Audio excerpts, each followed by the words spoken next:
kwa ajili ya kubadilisha maisha yako na ya kwangu na ya dunia kwa ujumla.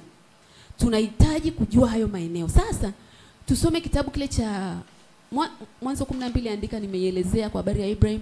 Andika Mwanzo 26:1-3. Alafu tutarudi kwenye Matendo ya Mitume 19 sorry.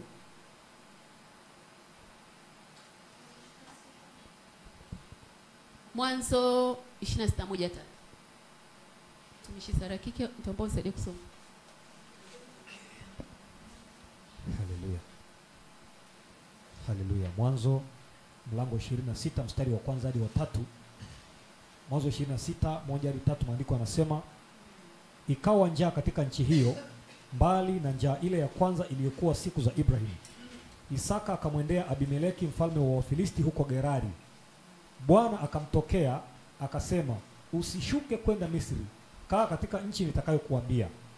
Kaa ugenini katika nchi hiyo, nami nitakuwa pamoja nawe na kukubariki, maana nitakupa wewe na uzao wako nchi hizi zote, nami nitakifanya imara kiapo nilichomwapia Ibrahim baba yako. Amen, asante. Tunaona hapo ni Isaka, kipindi cha Isaka. Nimesema kwa habari ya lango eneo. Yuko Gerari, njaa inatokea. Alafu anataka kwenda Misri. Alisikia kwamba babake alienda Misri akarudi na mali nyingi. Kwa hiyo na yeye sasa hivi anataka kufanya nini? Aisee, unajua kuna chimbo kule China, twende. Hata umuulizi Mungu. Hello. Aisee, unajua kuna shule fulani sasa hivi nafaulisha. Hiyo shule mtoto wako akipata lazima anafaulu. Hata shule ni lango. Umuulizi Mungu, unabeba mtoto unampeka pale, anakutana na mapepo, wakuu eneo wanamshambulia. Anasema kaa. Paulo anasema nitakaa. Kwa hiyo na Isaka akaambiwa kaa Gerari. Pamoja na ukame, pamoja na nini, hapa nitakubariki. Kwa sababu gani? Hapa tayari ni lango. Wala Isaka alikuwa hajui kama kuna madhabahu ambayo Ibrahim alishajenga, akamwambia na Abimeleki, shuhudia hawa kondoo 7 ninawaweka hapa, ya kwamba hivi visima ni mimi nilivyovichimba. Rabo shakataya. Anamwambia kwamba hata nikiwa sipo au nipo, tayari hivi visima ni vya kwangu. Inakuwaje leo Isaka unataka kwenda Misri? Na wakati kuna visima vimefukiwa pale ni vya kufukua tu alafu pate maji. Gerari ilikuwa ni lango. Kuna maeneo ni malango. Bwana Yesu asifiwe sana. Jana mtumishi wakati tunafanya maombi ya kuweka wakfu, alikuwa sema ukikosea step kwenye maombi ya kuweka wakfu, unaweza ukachemka vitu vingi sana. Kila mtu Mungu amekusudia kumpa mema. Kila mtu Mungu amemkusudia awe chombo chake hapa duniani. Bwana Yesu asifiwe sana. Lakini kama Mungu ametukusudia tuwe vyombo vyake hapa duniani, kuna mifumo au kanuni za kiroho ambazo ni lazima tuzizingatie. Bahati mbaya wengi hatufuati hizo kanuni. Wanapenda kuwatania watu usiku, nawaambia acha kuomba kindazindazi wewe. Eti kwa sababu tulishasikia kuna kubomoa na kuharibu basi unabomoa. Kuna saa ni toba. Kuna saa ni kutamka tu. Haleluya. Kuna saa ni kusimama kama kuhani, kuna saa ni kusimama kama mfalme. Bwana Yesu asifiwe sana. Nitakaa. Songe mbele. Matendo 19:23. Tumishi usome haraka hapo. Matendo 19. Nataka sasa tuone namna ambavyo ili eneo la Efeso lilikuwa ni lango kwa Paulo. Eneo la Efeso lilikuwa ni lango kwa Paulo. Matendo ya Mitume 19:23 hadi 41. Mtumishi soma chapter. Matendo 19. Na ukifungua Biblia yako ukasoma itakusaidia kupata kile ambacho nani hapa. Matendo ya Mitume mlango wa 19 mstari wa 23 mpaka wa 41. Nasoma kwa jina la Yesu. Wakati huo kukatukia ghasia si haba katika habari za njia ile. Kwa maana mtu mmoja jina lake Demetrio, mfua fedha, aliyekuwa akifanya vihekalu vya fedha vya Artemi, alikuwa akiwapatia mafundi faida nyingi. Akawakusanya hao pamoja na wengine wenye kazi ile ile, akasema, enyi wanaume, mnajua ya kuwa utajiri wetu hutoka katika kazi hii. Tena mnaona na kusikia ya kwamba si katika Efeso tu, bali katika Asia yote Pia Paulo huyo amewashawishi watu wengi na kuwageuza nia zao, akisema ya kwamba hiyo inayofanywa kwa mikono sio miungu. Si kwamba kazi hii yetu ina hatari ya kudharauliwa tu, bali na hekalu la mungu mke aliye mkuu Artemi kuhesabiwa si kitu, na kuondolewa utukufu wake, ambaye Asia yote pia na walimwengu wote humwabudu. Waliposikia haya wakajaa ghadhabu, wakapiga kelele wakisema, Artemi wa Efeso ni mkuu. Mji wote ukajaa ghasia, wakaenda mbio, wakaingia mahali pa michezo kwa nia moja, wakiisha kuwakamata Gayo na Aristarko, watu wa Makedonia waliosafiri pamoja na Paulo. Na Paulo alipotaka kuingia kati ya watu, wanafunzi hawakumwacha aingie. Na baadhi ya wakuu wa Asia walio rafiki zake wakatuma watu kwake, wakimsihi asijihudhurishe nafsi yake ndani ya mahali pa michezo. Basi wengine walikuwa wakilia hivi na wengine hivi, kwa maana ule mkutano ulikuwa umechafuka, na watu wao hawakuijua sababu ya kukusanyika kwao pamoja. Wakamtoa Iskanda katika mkutano, Wayahudi wakimweka mbele ya watu. Iskanda akawapungia mkono akitaka kujitetea mbele ya watu, lakini walipotambua kuwa yeye ni Myahudi, wakapiga kelele wote kwa sauti moja kwa muda kama saa 2 wakisema, Artemi wa Efeso ni mkuu. Na karani wa mji alipokwisha kuwatuliza watu akasema, enyi wanaume wa Efeso, ni mtu gani asiyejua ya kuwa mji wa Efeso ni mtunzaji wa hekalu la Artemi aliye mkuu, wa kitu kile kilichoanguka kutoka mbinguni? Basi kwa kuwa mambo haya hayawezi kukanushwa, imewapasa kutulia, msifanye neno la haraka, kwa maana mmewaletea watu hao wasioiba vitu vya hekalu, wala kumtukana mungu mke wetu. Basi ikiwa Demetrio na mafundi walio pamoja naye wana neno juu ya mtu, baraza ziko na maliwali wako, na washitakiane. Bali mkitafuta neno lolote katika mambo mengine, yatatengenezwa katika kusanyiko lililo halali. Kwa maana tuna hatari ya kushitakiwa kwa ajili ya matata haya ya leo, ambayo hayana sababu, na katika neno hilo hatutaweza kujihudhuru kwa mkutano huu. Alipokwisha kusema haya, akauvunja mkutano. Amen. Bwana Yesu asifiwe sana. Tunaona namna ambavyo Efeso kulitokea ile ghasia. Bwana Yesu asifiwe. Tunaona namna ambavyo Biblia inasema walienda mpaka kwenye uwanja mkuu, wakafanya fujo na kadhalika, wakiongozwa na huyo bwana ambaye alikuwa ni fundi wa hivyo visanamu, anaitwa nani? Demetrio. Bwana Yesu asifiwe. Hapo sitapaelezea sana kwa sababu kuna mahali nataka tuende. Lakini kitu nilichotaka ukione, kwa nini itokee vurugu yote hiyo kwa ajili ya Paulo? Bwana Yesu asifiwe. Kwa sababu Efeso kama Efeso ilikuwa ni eneo ambalo Mungu aliliappoint kwa kumtumia Paulo kama lango kuingiza injili. Lakini ni eneo ambalo pia adui aliliappoint kulimiliki na kulitawala na kuweka miungu yake na kila kitu. Anasema hadi kitu kile cha zamani kilichoanguka kutoka mbinguni. Halo. Kuna siku tulisema kwenye kipindi tunasoma malango, mbingu, ardhi, bahari. Nikamwambia usipojua kuyamiliki malango yako, malango mbingu, malango bahari, malango ardhi, shetani atayamiliki. Hiyo nyota ambayo wewe inaweza ikakusaidia, adui anaweza akaitumia ikakupiga. Kwa hiyo anasema hicho kitu kilianguka kutoka mbinguni. Mungu anasema mbinguni ni mahali pangu pa kiti cha enzi. Inakuwaje leo tunaambiwa kitu kilianguka kutoka mbinguni? Nafikiri namsupport Demetrio na nani na Mungu Artemi. Bwana Yesu asifiwe sana. Utaona zile vurugu zote na kadhalika. Kilichokuwa kinawindwa hapo ni nini? Ni kile kilichotakiwa kuzaliwa kutoka kwa Paulo. Nataka tuone hiyo point ya kwamba kilichokuwa kinawindwa ni kile kilichotakiwa kizaliwe kutoka kwa Paulo. Kwa hiyo vurugu zote, watu wameenda wamepigana, wanataka wamkamate na Paulo, wanataka wampeleke huku na huku, ilikuwa ni kuwinda kile ambacho anatakiwa kukizaa.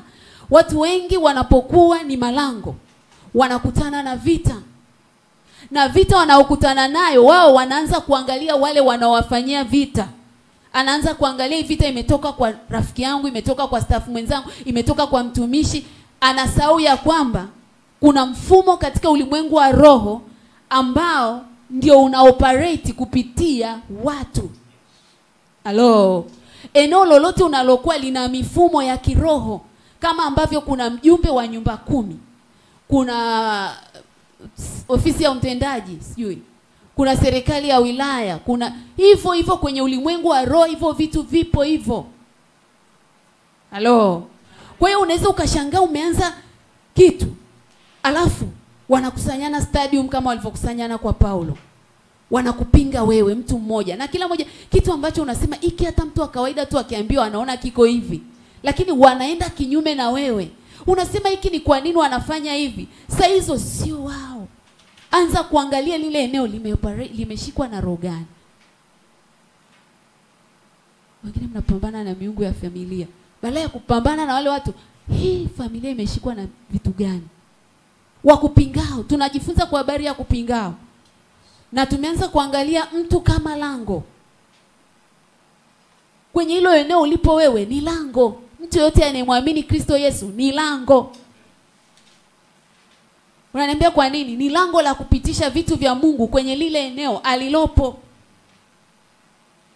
Kwa hiyo kama wewe ni lango, usitegemee utapita kirahisi rahisi. Kwenye malango huwa kuna walinzi, watu wa Mungu. Halo. Wote walikuwa wanawinda kitu hichi. Paulo asizai. Kama ambavyo ukisoma Ufunuo 12, asema ishara ikaonekana mbinguni. Jua na mwezi vimeminamia yule mwanamke aliyekuwa na mimba. Alafu Biblia inasema alikuwa katika hali ya kukaribia kunini? Kuzaa. Asema mbele yake lilikuwepo joka kubwa. Sio joka dogo, joka kubwa. Amesema na rangi jekundu.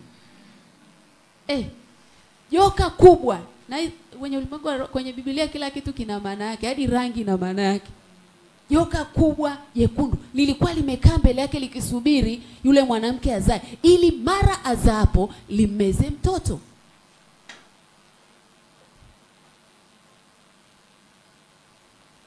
Kwa hiyo yule mwanamke alikuwa ni lango. Lakini kwenye ile lango pia la kuleta kitu kulikuwa na mlinzi pale. Tena mlinzi wa kuzimu. Anasubiri ametafuna.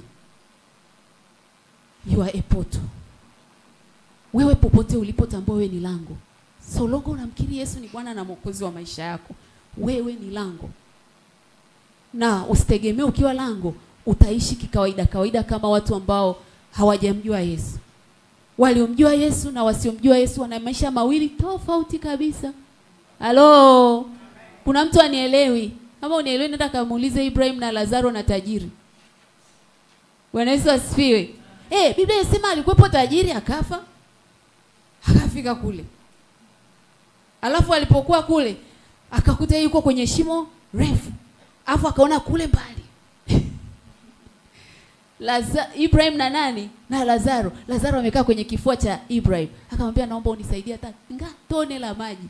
Akamwambia siwezi. Jamani mtume basi akasema kati yetu na nyie kuna shimo refu.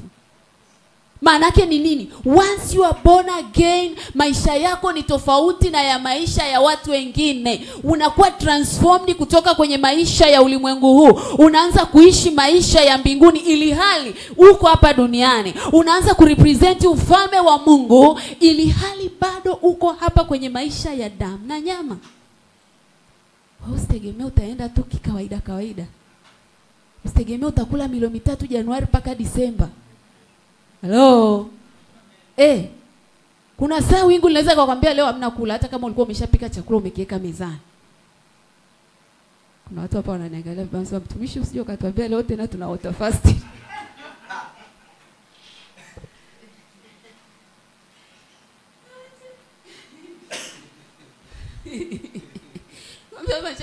Mtumishi usije sema wingu limesema leo water fasting. Bwana Yesu asifiwe sana. Tusogee kidogo. Roho Mtakatifu naomba neema ya kusogea. Tunahitaji kujua maeneo Mungu ambayo ametuitia.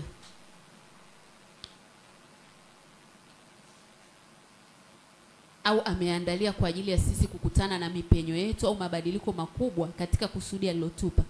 Usipojua hayo maeneo utajikuta usongi mbele wala hukui wala viwango vyako haviongezeki. Haleluya. Haleluya. Zaburi ya 84 mstari wa 7. Afu Warumi 1:17. Then tutaenda kwenye lango lingine. Zaburi ya 84:7. Zaburi ya 84 mstari wa 7. Maandiko yanasema huendelea toka nguvu hata nguvu. Huonekana Sayuni kila mmoja mbele za Mungu. Amen. Kwamba Mungu amedesign kwenye namna ya maisha yetu ya kwamba tuendelee nguvu hata nguvu. Yaani kiwango ulichokuwa nacho mtumishi mwaka jana na mwaka huu kinatakiwa kiwe tofauti. Kama ambavyo tunakuwa miili yetu, ndio hivyo kwenye kila eneo la maisha yetu. Ndio maana kwenye ile waraka wa 3 wa Yohana mlango wa 3 mstari wa 1 nafikiri na wa 2 anasema, mpenzi naomba ufanikiwe katika mambo yote kama vile roho yako inavyofanikiwa. Sasa unashangaa, mbona mwaka jana ni afadhali? Halo. Anasema uendelea nguvu hata nguvu. Kwa hiyo tusipojua kanuni ya malango eneo, usipojua kanuni ya lango watu, unaweza usiendelee. Bwana Yesu asifiwe. Bwana Yesu asifiwe. Tuko pamoja. Warumi 1:17. Warumi 1:17 maandiko yanasema, kwa maana haki ya Mungu inadhihirishwa ndani yake toka imani hata imani, kama ilivyoandikwa, mwenye haki ataishi kwa imani. Amen. Asante sana. Tunaona kwamba hata kwenye swala la imani tu unatakiwa uongezeke. Bwana Yesu asifiwe. Unatakiwa uongezeke. Mwaka jana ulikuwa ukisikia, jamani mtoto ana mafua shule, una panic na kuambia tumbo linakata mpaka una mwaka huu hatutegemei upanic. Tunategemea ukisikia habari kama hiyo, unaenda chumbani, unafunga kibwebwe, mwambie shetani, sikia neno la Bwana. Sikia neno la Bwana. Mwanangu ni mzima katika jina la Yesu. Ardhi ninafuta magonjwa, ninafuta kila kitu, mbingu shuhudia, na ninaendelea na kazi zangu. Sasa wewe mwaka jana una panic, mwaka huu umepanic, mwaka kesho ndio kabisa, yani unasema tumbo lile la siku ile nilivyojifungua linakata. Wababa si hivi unao vinafanyaje? Eti wewe vinafanyaje?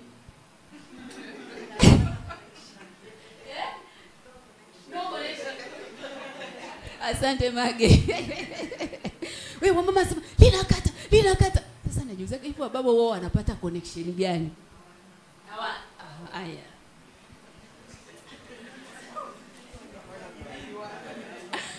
Sasa alafu bahati mbaya mnawasemea na wako hapa. Wangeza wakasema wenyewe. Bwana Yesu asifiwe. Eti Joshua, wewe linafanyaje? Hawajaumbwa hivyo. Na hata wakitushuhudia vingine vitakuwa vya uongo. Tusonge mbele. Lango muda. Ni sima nagusagusa. Nitaka hata Pentekoste. Muda ni kipindi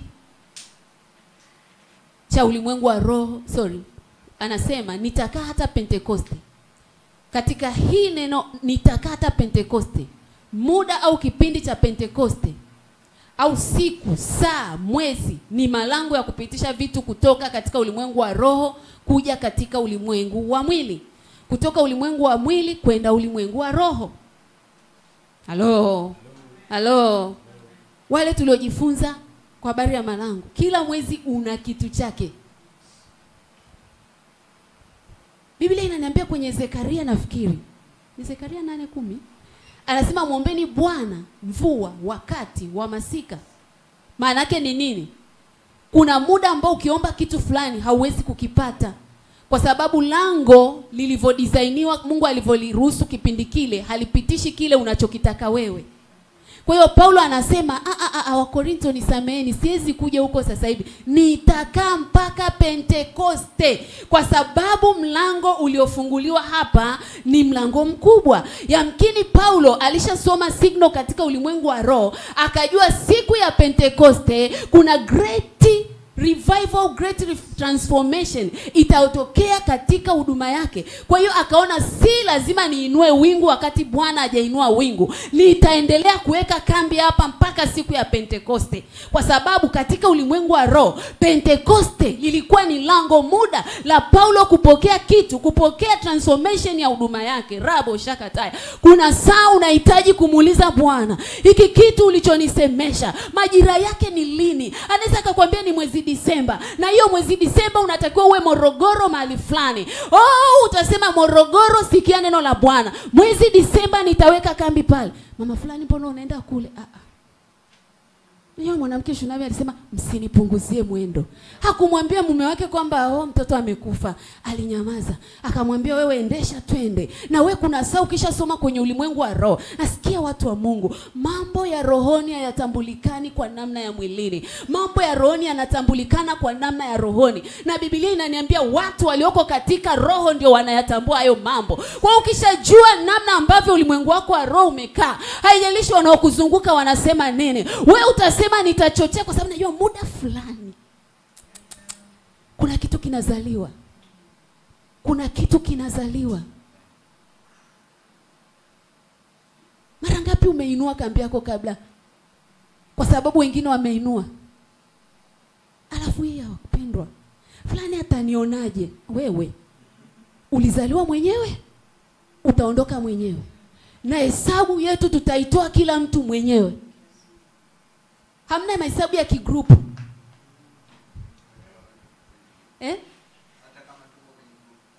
Mko kwenye grupu, utaangaliwa wewe accountability yako kwenye lile grupu mtu mmoja mmoja. Kwa sababu kuna watu wananiambia hapa, Yesu alisema wote wawe na umoja kama vile mimi Baba na wewe nilivyo. Sasa tutajitengaje? Wewe. Yaani ukifika kwenye hilo eneo hata mke na mume. Usije ukafika hapo ukasema mbinguni nimefika. Bwana unajua mke wangu alikuwa aniruhusu kwenda kuomba. Mume wangu alikuwa aniruhusu. Mungu asema tarakikia. Limo. Hapa ni kila mtu anatoa nini? Hesabu yake. Nitakaa. Paulo sio kwamba alikuwa na timu ya wahudumu. Alikuwa na kina Tito na kina Timotheo na kina nani? Lakini hakusema tutakaa. Alisema nitakaa.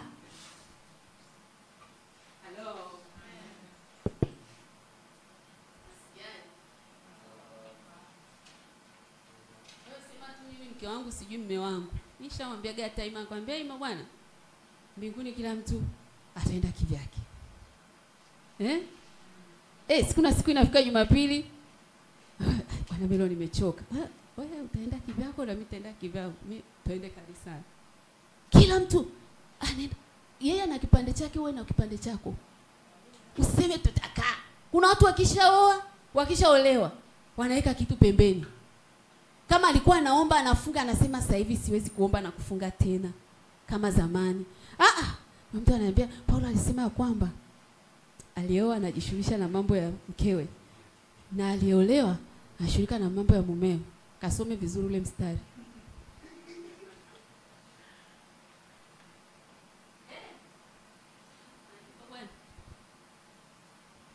Mathayo 26:17 hadi 19.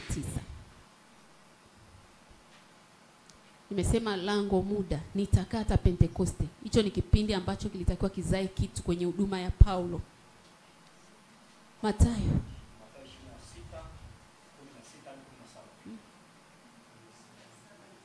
17 hadi 19 mtumishi. Mathayo 26:17 hadi 19 maandiko yanasema hata siku ya kwanza ya mikate isiyotiwa chachu wanafunzi wake wakamwendea Yesu wakamwambia, ni wapi utakapo tukuandalie ile Pasaka?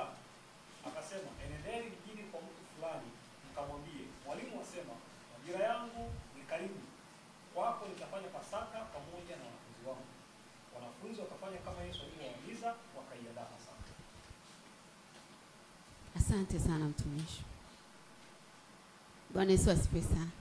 Ukisoma historia ya Pasaka, utagundua kila mara ilipokuwa inatokea ile tukio, kuna kitu kilikuwa kinafanyika.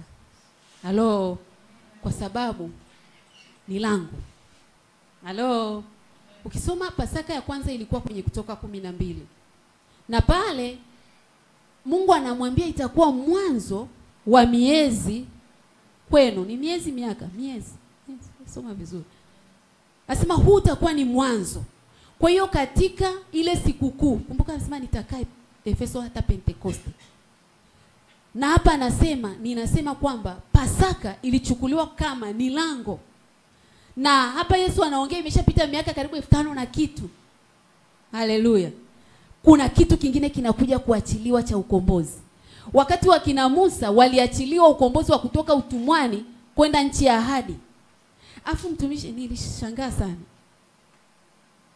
Ukisoma Yoshua 5:10. Utashangaa wanafika ni Gilgal kama sikosei. Wanashiriki Pasaka ya kwanza. Lakini ni 40 years after wametoka Misri. Yaani walipokanyaga Gilgal ilikuwa ni siku kama ile siku waliokula Pasaka Misri. Kasome Biblia yako vizuri. Utagundua kwamba hichi kitu katika ulimwengu wa roho ni lango. Haleluya. Na ndio maana hata sikukuu zinazokuwepo kwenye majira ya kanisa usizidharau. Sisi kama naongea na kanisa. Unajua Waislamu wanasemaga wakifunga, wale waliotoka Zanzibar naomba tupungiane. Christabel dada pale. Kule Pasaka wao kunafunguliwa vyakula kweli?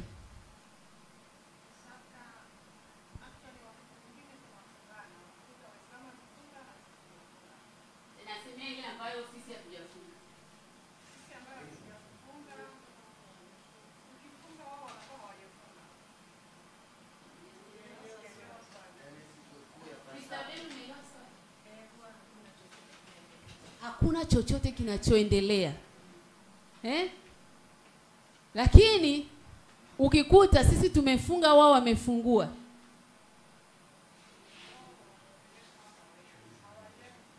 Hawajali. Na sisi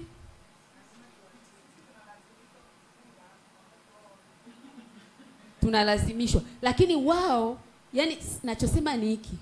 They are serious with their business. But we are not serious with our business. Nachomaanisha ni hicho. Na ninachotaka kusema ni nini? Kuna siku Mungu akitupa neema nitawapeleka mchaka. Wakifunga tutafunga moja mpaka mwisho. Na tutaomba. Tuone kama hakuna vitu tutavipindua. Kwa nini? Kwa sababu lile ni lango. Lile ni lango na wanakuwa serious. Lakini unakuta wakisema sisi bwana funga yetu, unakula, unaenda tu ili mradi. Tunashindwa kujua katika ulimwengu wa roho lile ni lango ambalo kuna vitu vinapita. Na ndio maana kuna watu walifanya research wakasema those guys sasa hivi wanaongezeka kwa kasi sana. Nenda nchi ambazo zilikuwa na Ukristo mwingi sasa hivi ni kama sasa watu wanasema labda kwa sababu wanaoa wake wengi, wanazaliana. Vitu vya rohoni mtu wa Mungu ni lazima tujue jinsi ya kuvikamata. Wanajua namna ya kuheshimu majira yao. Ya kwamba sasa hivi kama ni kufunga na kula ni saa 12:30, haongezi dakika wala hapunguzi dakika. Utakuta huko barabarani foleni. Siku moja tuligongwa na Ima miaka ya nyuma wakiwa wamefunga. Mama watu ampiga ushungi wake akatuvaa kwenye gari. Anawahi. We Christians, we are not serious. Msiye mkasema mwalimu unaongea kwa uchungu. Unaongea kwa uchungu kwa sababu gani? Vitu vya rohoni. Tuimbe lakini tukae rohoni. Pasaka imebeba nini? Nenda kasome vizuri. Kasema nitakaa mpaka Pentekoste. Afu angalia Pentekoste kilitokea kitu gani wakina Petro? Na ni majira yameheshimiwa kwenye Biblia. Kasome Biblia vizuri mtu wa Mungu. Chochote kilichowekwa kina maana. Ukisikia Epifania usikae tu sasa hiyo Epifania tunaenda Epifania nini? Haleluya. Haleluya. Kuna mtu kama vile nati zinakatika zikatike tu ili ukitoka hapa ukawe salama.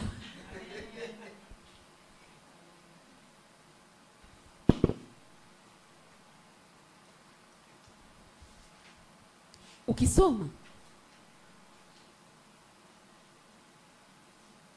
nimetoa mfano wa Joshua 5:10. Hiyo kasome mwenyewe. Pasaka ya kwanza walifanya Gilgal. Lakini ilikuwa ni muda ule ule. Lakini Matendo ya Mitume 12:1-2.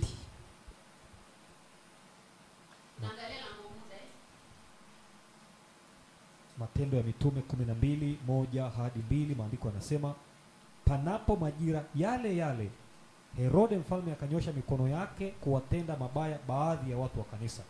Akamuua Yakobo ndugu yake Yohana kwa upanga. Matendo, kuna mtu anauliza Yoshua. Yoshua ni Yoshua 5:10, lakini Matendo ni Matendo 12:1. Na nimesema moja mpaka ngapi? tunaona anasema panapo majira yale yale. Na mtu akisoma hivi anafikiri ni majira ni ilikuwa mwezi wa 3 afu mwezi wa 4. Kuna kipindi kilipita, lakini ni kipindi ambacho kilikuwa kinafanana na. Sasa tunapodili na watu pingao, huwa tunatakiwa tuwe na, sio nikiongea, uchunguzi. Uwe ni mtu wa kuchunguza. Bahati mbaya watu wengi sio wadadisi, sio wachunguzi. Wewe dada Asia unataka kufanya biashara ya kimataifa.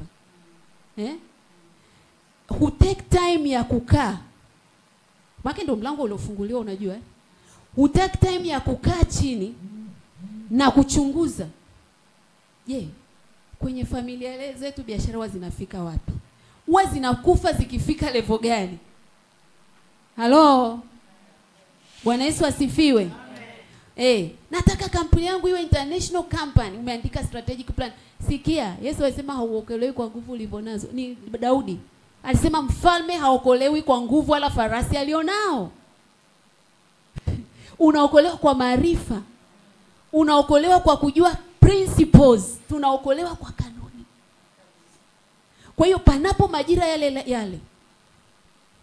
Kuna familia kule kwetu kijijini wamekufa. Yaani mpaka watoto. Lakini wanakufa panapo majira. Sasa hivi nataka nifanye business yangu hapa, kumbe panapo majira ya mwezi wa 4 you are supposed to be buried. Usiniambie leo unaongea vitu vigumu. Ndio hivyo ili tuvuke. Lazima tuwe wadadisi. Mwambie Mungu, okay, I have this vision. Lakini mbona? Anza kuchunguza, yani anza kuchunguza. Usikute kuna majira vikifikaga vinafanya nini?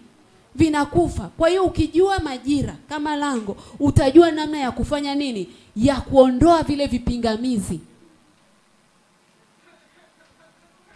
Wakati naanza Mungu alinifundisha somo la malango, misingi na mipaka. Alafu ni somo ambalo sipatagi kibali cha kulifundisha. Sijui kwa nini. Lakini ndio kipindi ambacho miungu ilikuwa inanifuatilia balaa. Yaani nikimaliza maombi usiku saa 11 nikisema ngoja nijiegeshe kidogo. Kibabu ambacho sijawahi kukiona. Wahi kupinga kimeingia. Siku moja nilikuja ni mwenyekiti wetu huko wa Mcharo.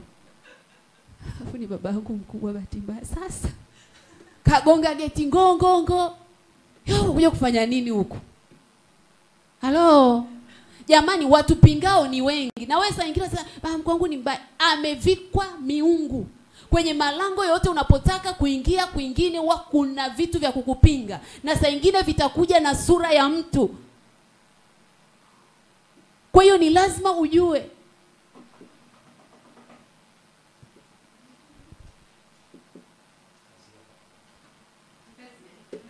Roho kazi mtakatifu.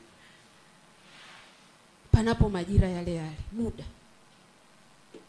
Lakini Paulo anasema nitakaa. Nitakaa, alikuwa anamaanisha nini? Alikuwa anamaanisha ya kwamba ili mambo yazaliwe maishani mwetu na tuyapokee, ni lazima tuwe na uvumilivu, ni lazima tuwe na subira, ni lazima tuwe na kuyatamia. Bwana Yesu asifiwe sana. Sio nirudie. Si amesema nitakaa. Na tuliona maana ya nitakaa aliyoisema tari, I will tarry. Nikasema ni kukaa zaidi ya muda uliokusudia kwenye eneo fulani, huku ukianticipate, ukitazamia timing. Jana niliwaambia kitu kimoja. Daudi anasema nitaomba asubuhi, nitakupangia dua yangu na sala zangu huku nikitazamia. Nikasema kwa nini sisi tunaomba alafu hatutazamii? It's like kuna dustbin la maombi mbinguni, watu wakiomba wanarusha. Maombi yoyote ni vitasa vya dhahabu. Kwa hiyo ukiomba unatazamia. Kwa hiyo anaposema nitakaa, alikuwa katika majira ya kutazamia. Alikuwa katika majira ya nini? Ya kutazamia. Hivi vyote vinatakiwa da glory we navyo.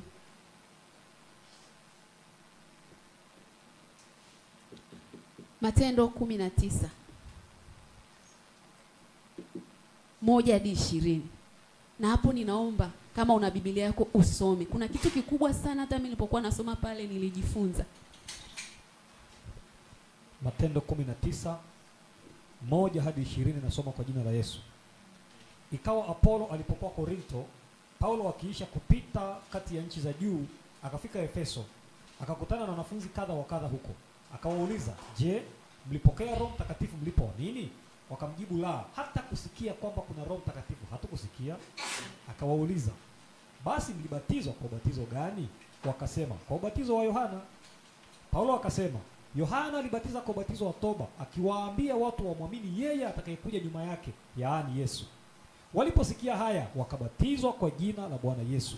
Na Paulo alipokwisha kuweka mikono yake juu yao, Roho Mtakatifu akaja juu yao, wakaanza kunena kwa lugha na kutabiri. Na jumla yao walipata wanaume 12. Akaingia ndani ya sinagogi, akanena kwa ushujaa kwa muda wa miezi 3, akihojiana na watu na kuwavuta katika mambo ya ufalme wa Mungu. Lakini wengine walikaidi, wakakataa kuamini, wakiitukana ile njia mbele ya mkutano. Basi akaondoka, akawaacha, akawatenga wanafunzi, akahojiana na watu kila siku katika darasa ya mtu mmoja, jina lake Tirano. Mambo haya yakaendelea kwa muda wa miaka 2. Hata wote waliokaa Asia wakalisikia neno la Bwana, Wayahudi kwa Wayunani. Mungu akafanya kwa mikono ya Paulo miujiza ya kupita kawaida.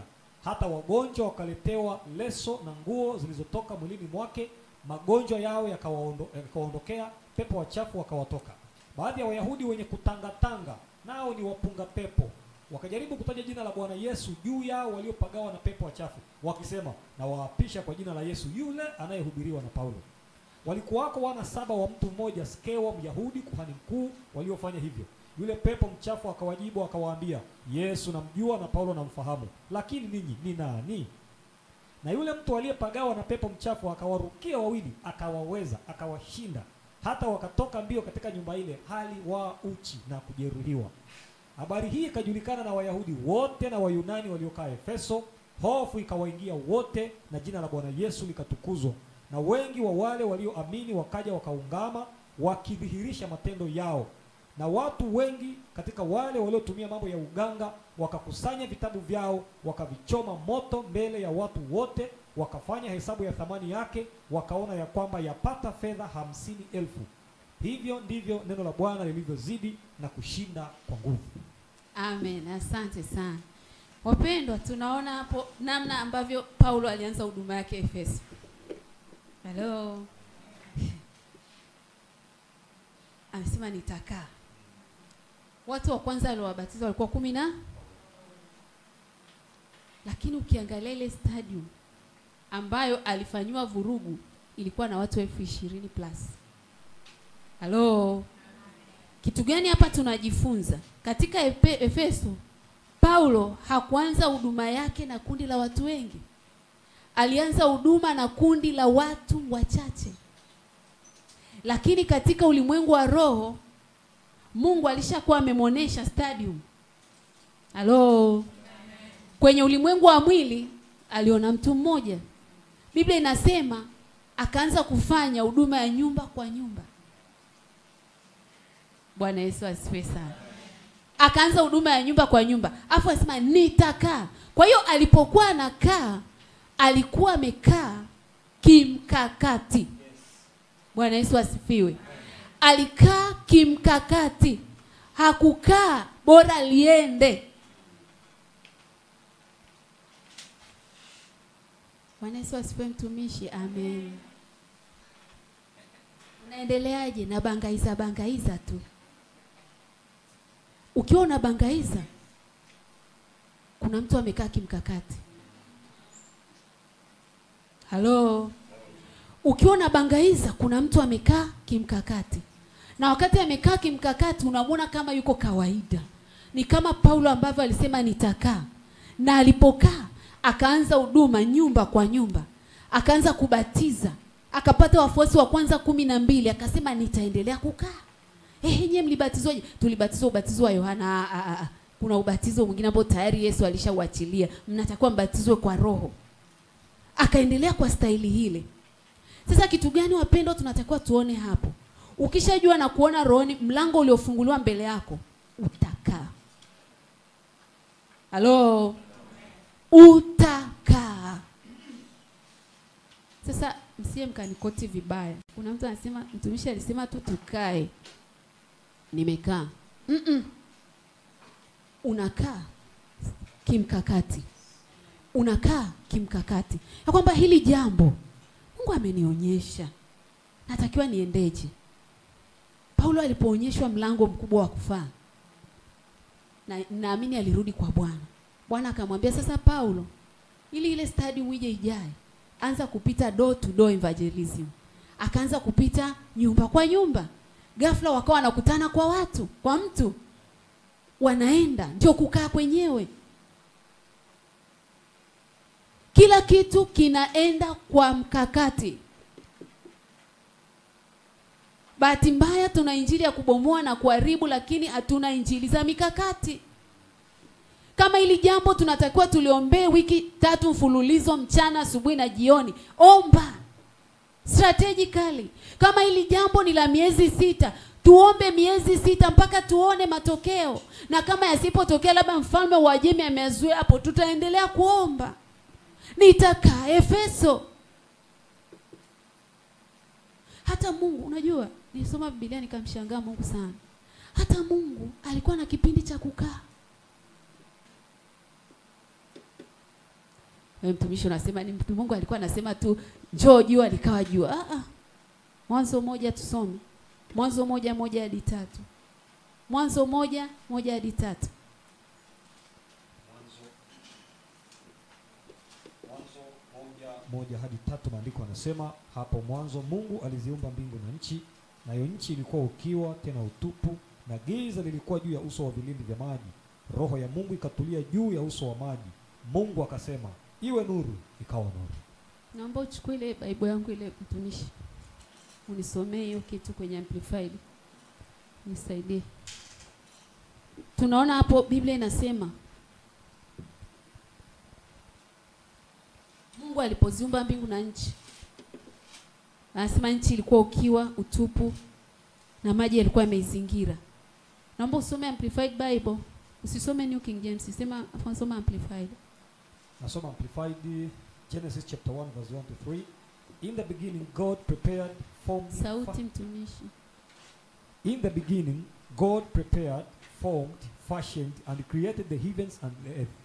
The earth was without form, and an empty waste, and darkness was upon the face of the very great deep. The Spirit of God was moving, hovering, brooding over the face of the waters. And God said, let there be light, and there was light.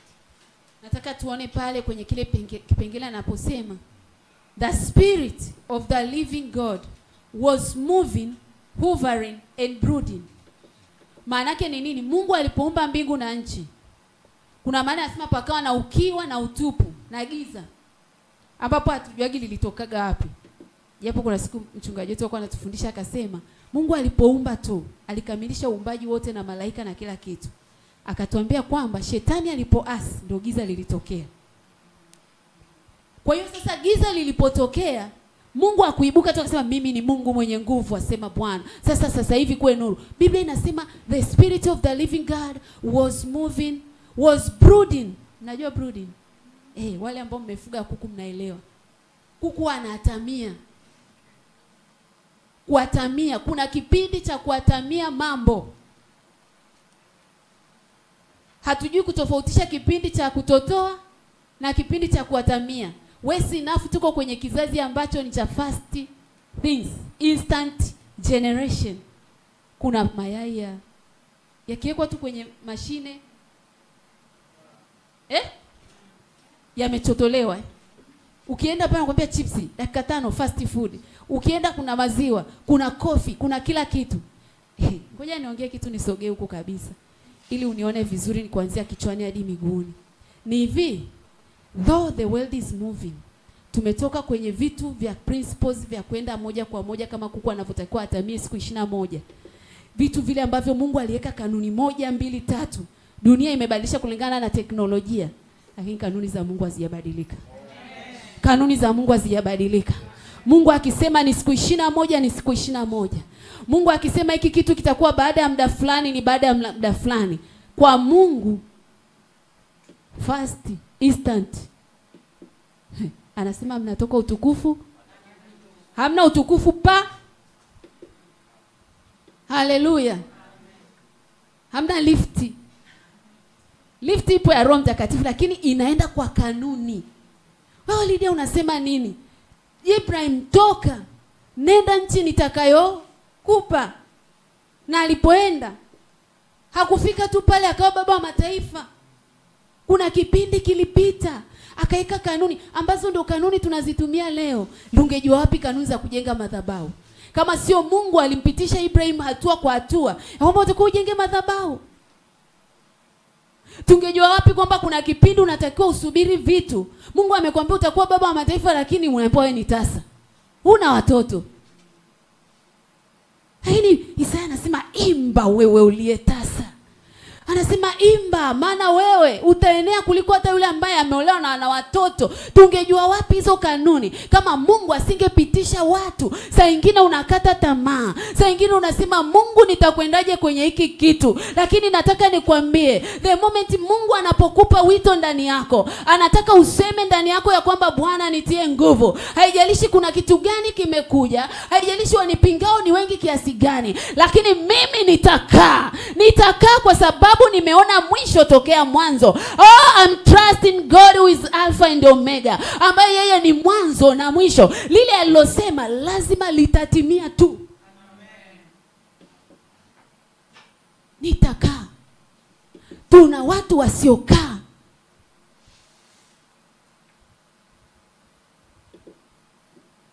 Tana na kikundi, mnakuta mmeweka kikundi cha maombi. Jamani leo tuombee jambo fulani. Sikipita dakika 20.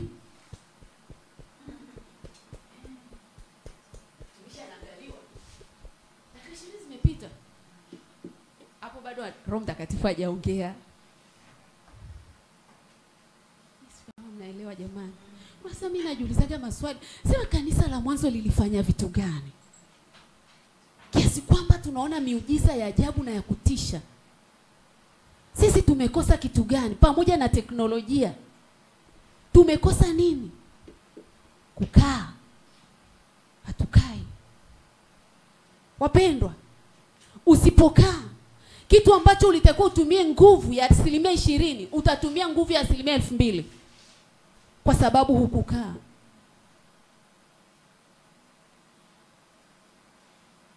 Sisi kama mnaelewa. Na hapa siongei hata mambo makubwa, mambo madogo madogo tu. Hata kulea wale watoto wako tu. Hata kupika chai iwe tamu. Hata kuvaa nguo yako mage. Si unaamka tu asubuhi kwa sababu kabati pale imejaa nguo, basi leo nitavaa nguo fulani. Roho Mtakatifu, leo natakiwa nivae nguo gani? Wewe ukiwa unawaza uvae nguo gani? Kuna mtu Mungu amemsemesha kule, leo utakutana na mama aliyevaa gauni la rangi ya njano lina mistari ya pundamilia. Huyo mama amebeba ujumbe wako. Wewe umeamka tu kaka ukachukua ile dera lako jeusi ukaondoka. Huyo unaenda. Sikia. Kila kitu we need to listen.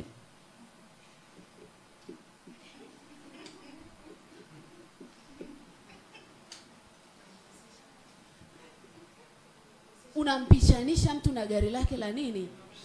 La mshahara. Lakini Yesu alisema mimi naenda kwa Baba. Nitawapa msaidizi wa kweli. Naye atawafundisha na kuelekeza katika kweli yote. Kwa hiyo kuna saa leo Mungu nivae reni zipi? Leo Mungu nipake lipstick au nisipake? Unapaka alafu unaenda mahali ambako watu wakuangalia, wewe dada umetoka wapi? Muhuni mkubwa wewe. Mungu alishajua kundi la watu utakalokutana nao leo. Hawahitaji mtu mwenye lipstick. Nitakaa. Unataka hata kupika chakula. We are talking about simple things. Kwa sababu Yesu alisema usipokuwa mwaminifu kwa mambo madogo, huwezi kuwa mwaminifu kwa mambo makubwa. Kwa hiyo hata kama siwezi kuminvolve Roho Mtakatifu kwenye kupika supu yangu, nataka nimshirikishe kwenye project, kwenye huduma. Roho Mtakatifu yupi huyo? Hello. Kaa. nguvu zenu zitakuwa katika kutulia na kutumaini, lakini hamkukubali. Mungu anataka tutulie, tutumaini. Haijalishi unaona giza kiasi gani mama. Haijalishi unaona vita kiasi gani. Haujalishi mishale imekuwa mingi kiasi gani. Lakini nataka nikwambie kwenye kutulia, kwenye kukaa. Kwenye kukaa. Kuna namna Mungu anaachilia mafuta. Kuna namna Mungu anaachilia nguvu kwenye kukaa. Anakuambia hili nalo litapita. Ni usiku tu, asubuhi inakuja. Zaburi ya 30 inasema huenda usiku ukawa mrefu, asubuhi yako inakuja. Oh, you need to sit down. Tari.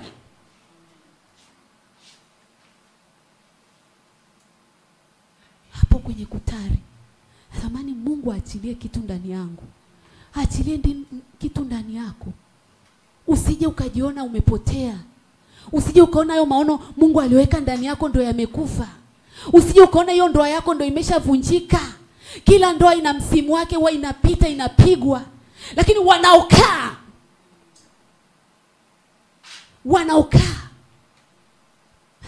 mwaka 89 mimi kwetu ni mtoto wa kwanza. Tumezaliwa watoto 8. Mwaka 89 mamangu akiwa mjamzito mdogo wangu wa 5. Nilikuwa naona wanagombana na baba, sijawahi kuona.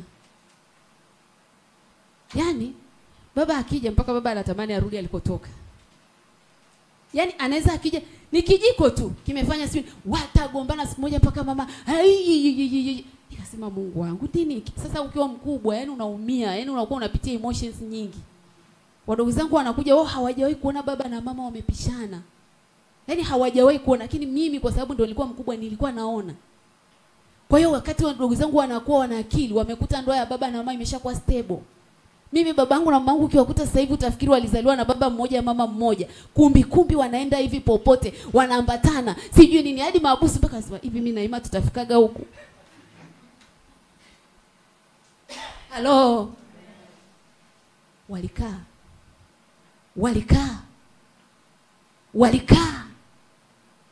Kuna kipindi cha kukaa. Anasema yakija mabaya tafakari.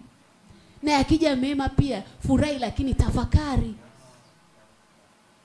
Sio yakija mema unafurahia unashangilia. Nitatoa sadaka ya shukrani. Ukitoka hapo unakuta pale mlango. Zile wasimleo wiki iliyopita kwenye maombi. Toa sadaka siku moja ya shukrani, namshukuru Mungu, nakwambia Mungu umenipa mume, nakwambia Mungu asante.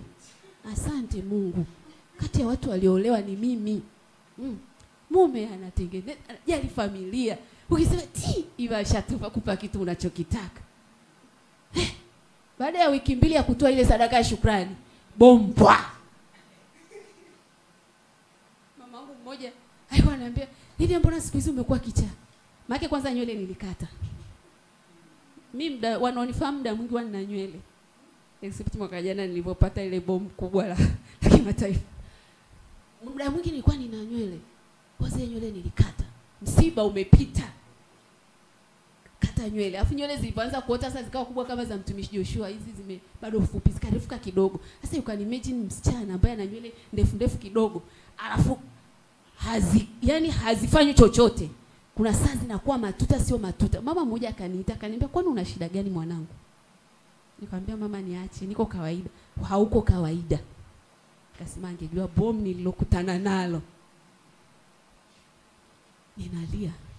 Usiku silali.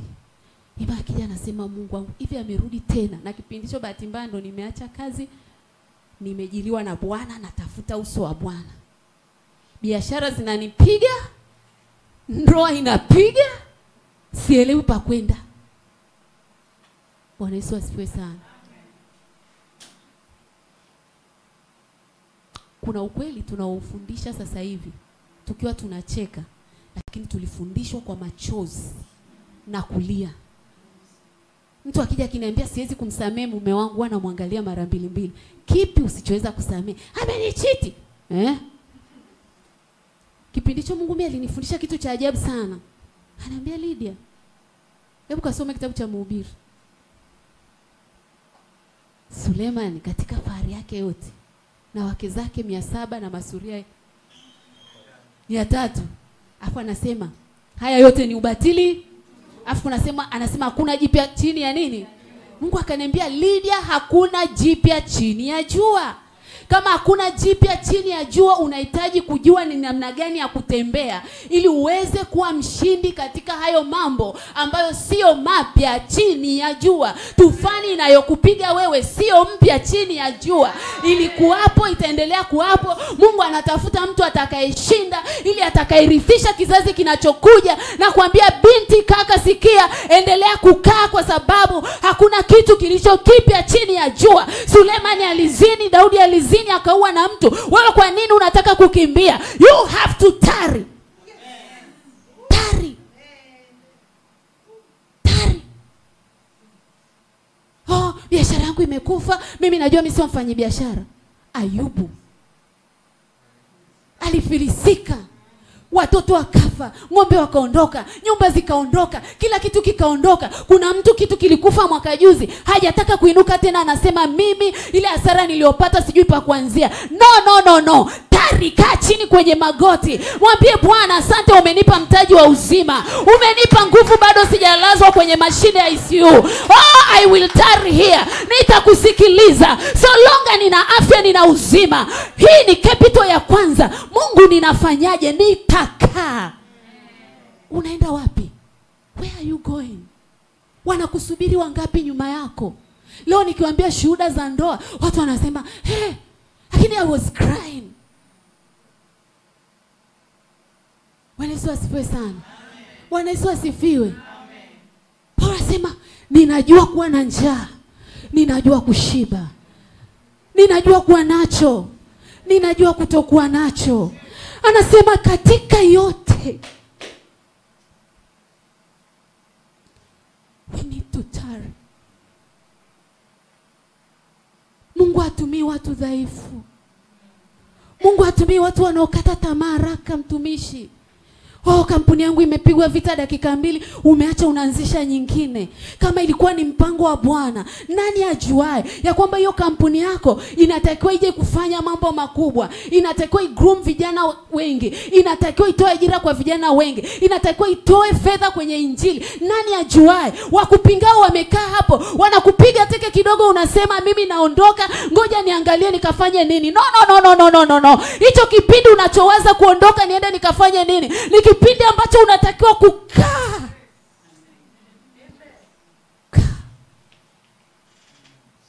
Kaa mama, kaa baba, kaa dada. Watoto wangu wananisumbua, mimi mtu mzima napata pressure. No. Unajuaje maombi yako ndio yameendelea kuwafanya watembee? Unajuaje maombi yako ni mbegu unayoipanda? Niliwahi kuwapa mfano, nikamwambia mama mmoja alikuwa ni mtoto wake anakunywa. Wale wanaosoma vitabu God Generous, A. Allen alikuwa mlevi wa kupindukia. Lakini mama yake alikuwa anaomba usiku na mchana.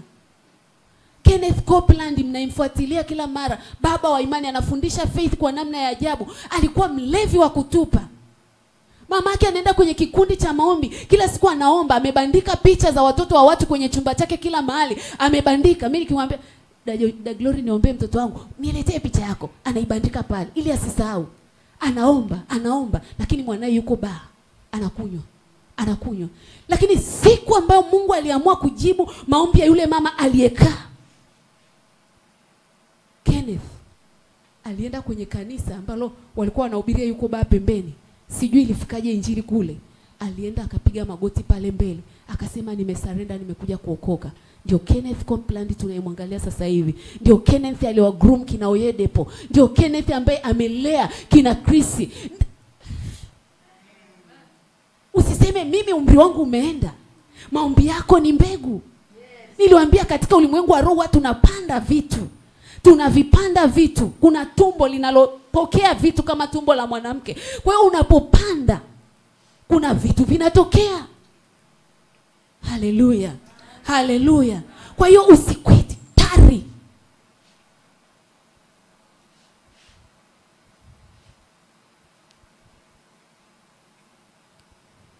Karabushi.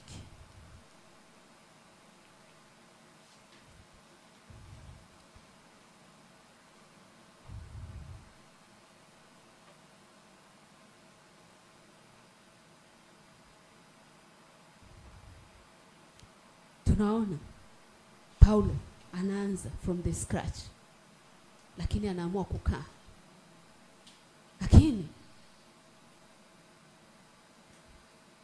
Ibrahim, Biblia inatuambia alipoiona hiyo ahadi hakusita kwa kutokuamini. Warumi 4 mstari wa 17 hadi 20. Warumi 4:17 hadi 20.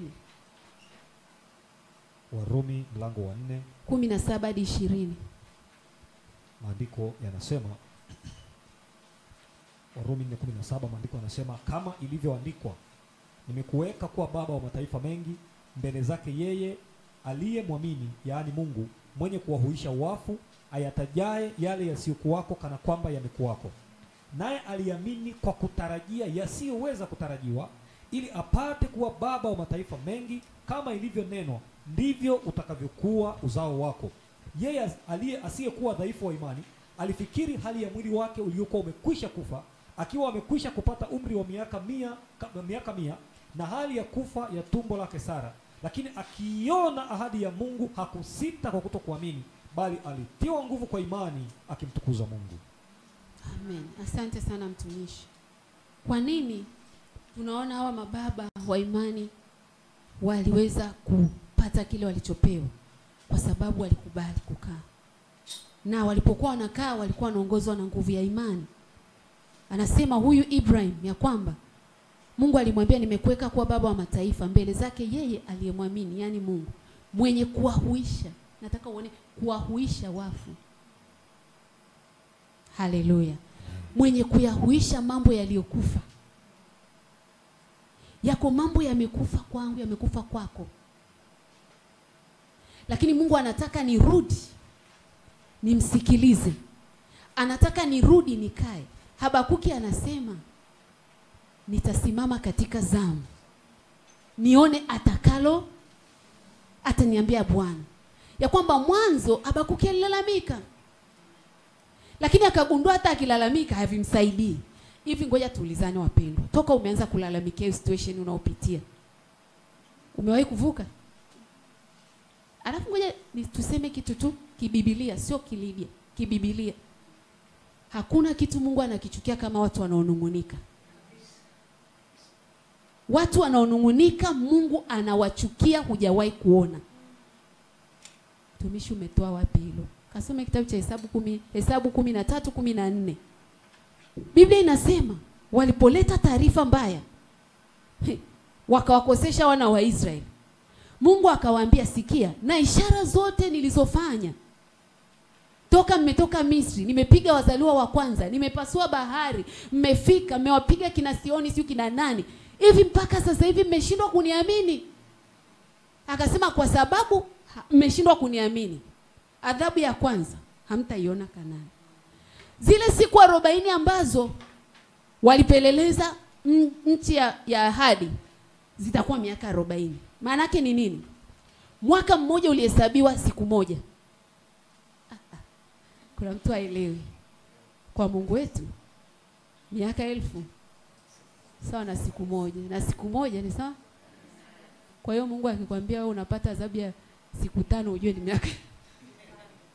Halo, akawaambia mtakaa hapa miaka 40 kwa kadiri ya zile siku 40 mlizokaa jangwani. Wapendwa, wako watu tumechelewa kwa muda mrefu sababu ya kunungunika. Sababu, mume wangu ana hivi, mke wangu yuko hivi. Huyo ni mjumbe wa shetani tu, shetani anamtumia. Usipambane na mjumbe, pambana na shetani. Halo, Bwana Yesu asifiwe. Usipambane na wajumbe, pambana na shetani, wakuzuiao, wanatumika. Sasa umelalamika, unavolalamika adhabu inaongezeka. Unashangaa unasukuma ukuta kwa kutumia mikono, kitu ambacho hakitaka kitokee. Mungu anataka tunapokutana na mambo kama hayo yatazuiayo, tuwe na muda wa kumtafakari yeye. Lakini sio tu kutafakari, tunatakiwa tumwamini Bwana. Tuanze kuyaita yale mambo ambayo hayapo kana kwamba yamekuwako. Halo.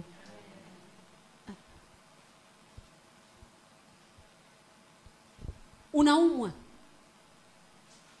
kabisa kabisa, wewe ni mgonjwa na tunakuona yani hali yako kwa kweli. Mama Sarakia jana, leo mama umenichekesha, ni leo jana mama akasema, nilikuja ile siku ya kwanza nilipokuja kwako pale mwaka jana, nikakuona umekaa pale kwenye engo, nilisikia kulia.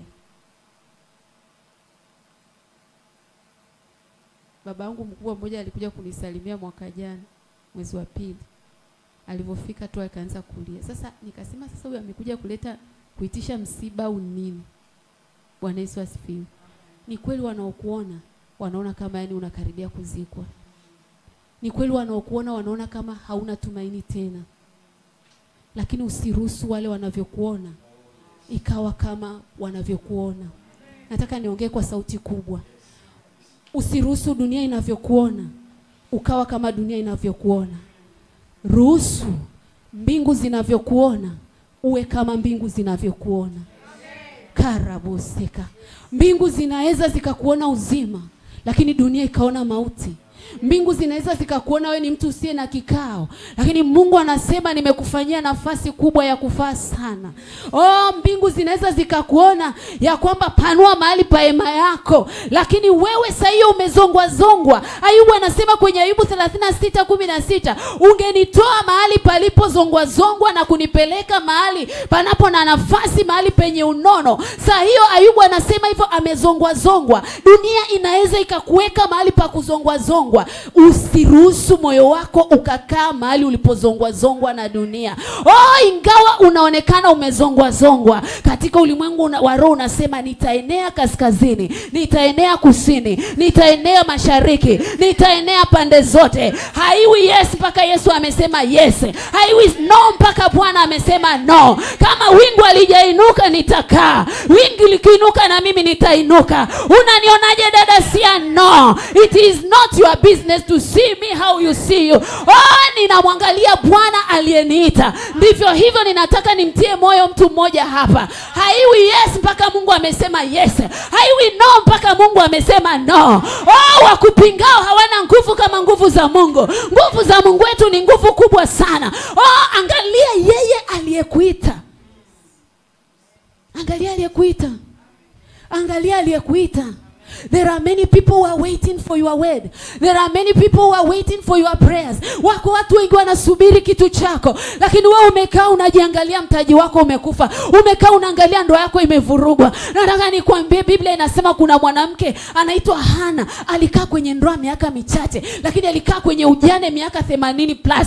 Alikuwa anaomba kwa ajili ya ujio wa Yesu. Yamkini Mungu amekuweka kuomba kwa ajili ya kitu, lakini you are busy with your marriage. You are busy with your children. You are busy with your... Naomba tusimame. Rabu shaka. Natamani kwa dakika chache, hebu mtafakari Bwana. Ndio kwanza somo linaanza. Hebu mtafakari Bwana. Mimi sijui ni maeneo gani mimi na wewe tumeitwa. Bahati mbaya ukumbi wetu ni mdogo. Ungekuwa ni mkumbi, usiwashe mziki mtu. Usiwashe. Ungekuwa ni pakubwa, kila mtu angekaa kwenye ngo yake. Vitu gani unapitia? Paulo alichukua miaka 2 kukaa tu na kupita nyumba kwa nyumba. Wewe umechukua miaka mingapi kuatamia hicho ambacho unakifikiria? Amani, ufumbe macho yako. Tafakari. Ukisha tafakari, mwambie Bwana kitu. Mwambie Bwana kitu. Mwambie Bwana kitu. Tafakari wito Mungu aliweka ndani yako. Tafakari watoto Mungu aliokupa, ndoa aliokupa, kile alichokupa umekifanyia kazi kwa namna gani? Ni vikwazo gani vimeinuka mbele yako? Alafu umechukua hatua gani? Yamkini kuna mahali ulikosea. Kama kuna mahali ulipokosea, sio saa ya kubomoa, ni saa ya kurudi magotini na kumwambia Bwana, nimerudi tena. Nimerudi. Na baada hizo dakika chache utatuongoza wimbo kaka ule, nimetoka mbali sasa narudi. Afu kila mmoja wetu tutapata dakika za kuomba kumlingana Bwana. Si kuongozi sala ya toba, si kuongozi chochote. Kila mmoja wetu ana neno la kumwambia Bwana.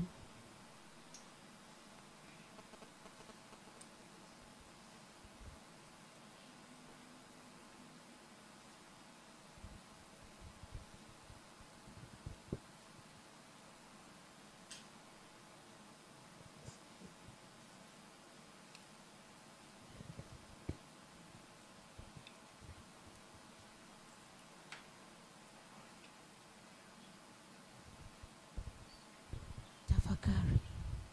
Tafakari mambo mangapi yameharibika kwa sababu hukutari, hukukaa. Tafakari watu wangapi wamepotea kwa sababu tu ulikata tamaa haraka. Tafakari watu wangapi umewapoteza kwa sababu ulifanya maamuzi uliyoyafanya. Alafu kisha tafakari, mwambie Bwana narudi leo. Ninarudi nitengeneze kwa upya. Tafakari, tutaomba hapa na nguvu za Mungu ziko katikati yetu. Mungu ametuita hapa kutuhuisha.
Mwambie nimekuja. Paulo alikaa Efeso miaka 2. Siku kwa siku alipita kila nyumba. Mwambie Bwana, mimi kwa nini nimechoka haraka? Leo ninarudi. Ile nguvu ulioweka kwa Paulo ninahitaji. Nguvu ya kuleta mabadiliko kwenye maisha yangu. Nguvu ya kuleta mabadiliko kwenye nyumba yangu. Nguvu ya kuleta mabadiliko kwenye kanisa. nguvu ya kuleta mabadiliko kwenye nchi. Baba, leo ninarudi. Paulo ulimpa stamina, Paulo ulimpa nguvu ya kukaa, lakini mimi nimepungukiwa na nguvu. Leo Bwana nimerudi, leo Bwana tumerudi. Baba, tutegemei nguvu zetu, Baba, tutegemei akili zetu, Baba, tutegemei tulivyo navyo. Tumetambua ya kwamba Bwana peke yako unatuwezesha, peke yako kuna msaada. Baba, leo tumerudi, umetuweka mahali hapa Bwana, haikuwa bahati mbaya Baba, kwa damu ya Yesu Kristo ambayo inatusaidia. Tumerudi Jehova, tumerudi Mfalme wa wafalme. Kuna saa tulikutana na kina Demetrio, kuna saa tulikutana na kina Herode, tukarudi nyuma, tukanyamazishwa vinywa vyetu, tukanyongonyezwa mioyo yetu. Lakini leo tumetambua ya kwamba kwako kuna msaada, ya kwamba hatutakiwi kunyamazishwa na dunia, tunatakiwa kukusikia wewe Bwana. Tumerudi. Endelea kumsihi Bwana, endelea kumsihi Bwana. Nimesema haiwi no mpaka Bwana amesema no, haiwi ndio mpaka Bwana amesema ndio. So long we are still breathing, bado kuna vitu Mungu anataka vitokee, bado kuna mayai unatakiwa uyatotoe, bado kuna vifaranga unatakiwa uvizae.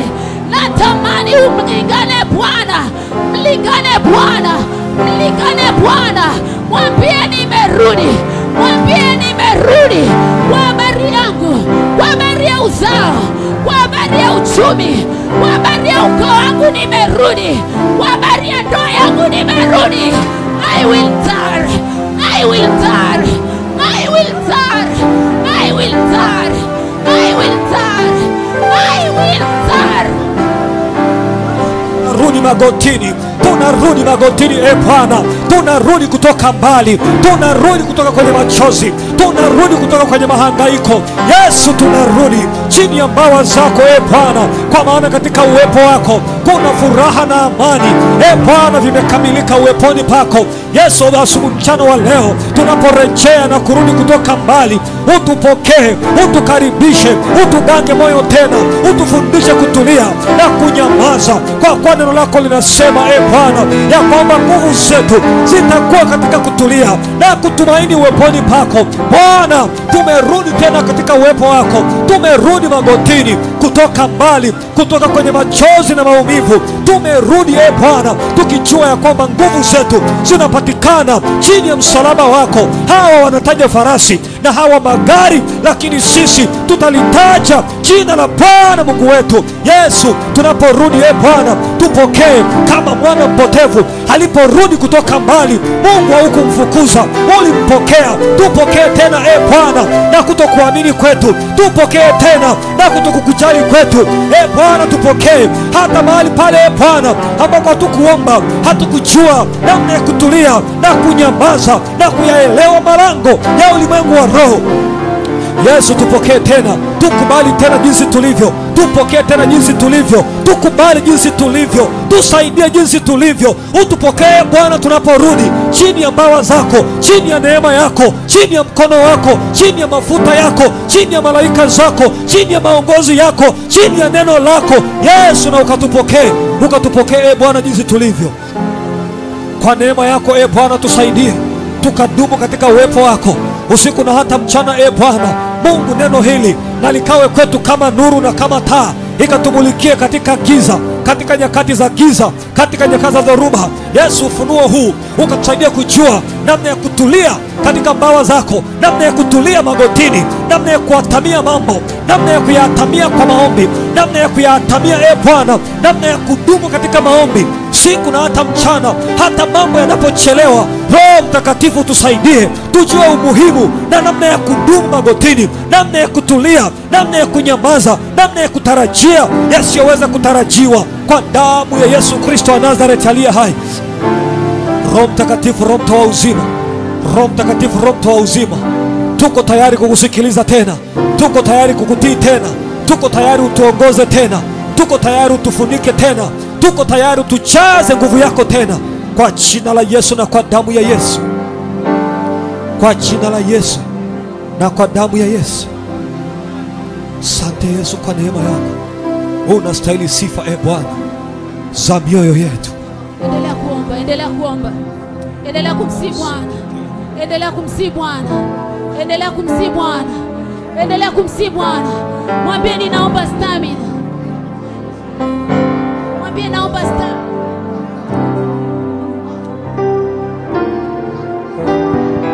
Mwambie Bwana akupe nguvu. Mwambie Bwana akupe nguvu.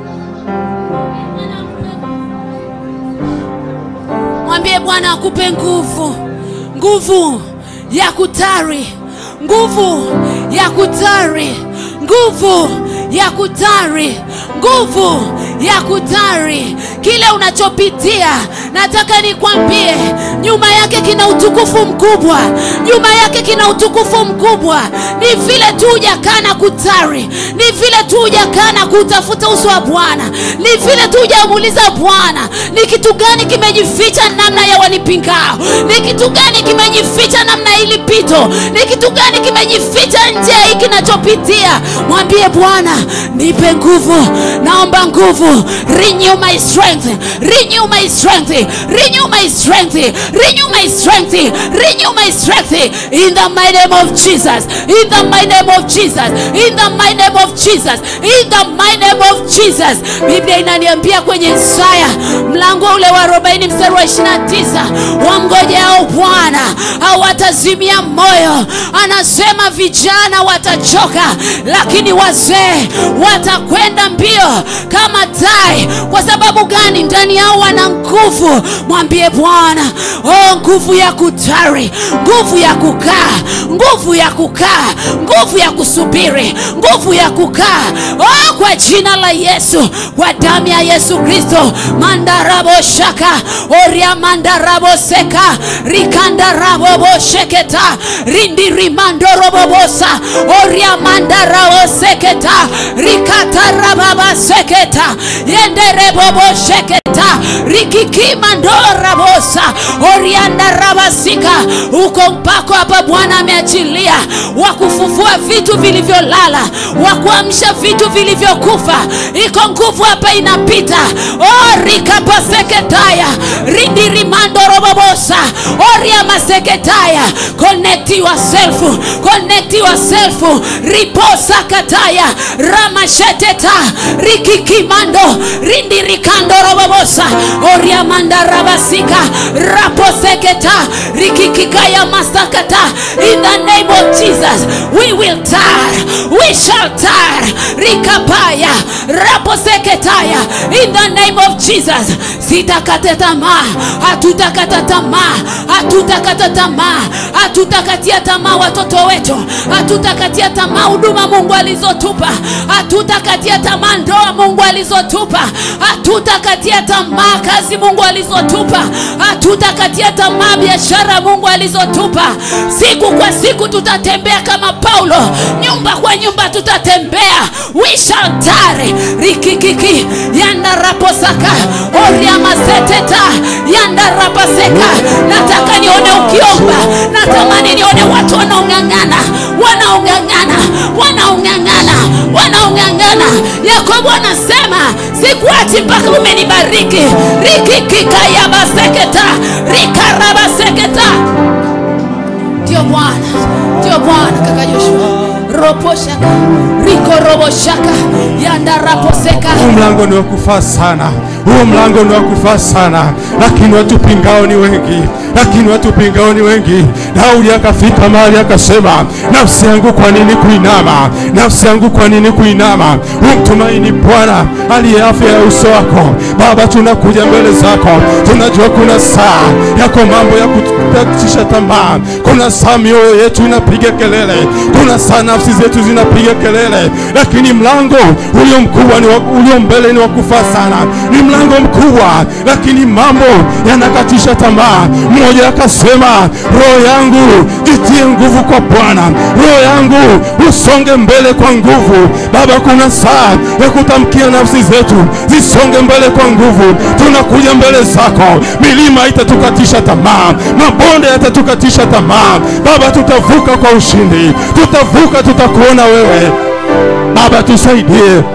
Baba, tutusaidie. Tunatamani tukuone wewe, tunatamani tukuone wewe Bwana. Uliruhusu hizo ndoa kwenye maisha yetu, uliruhusu hao watoto kwenye maisha yetu.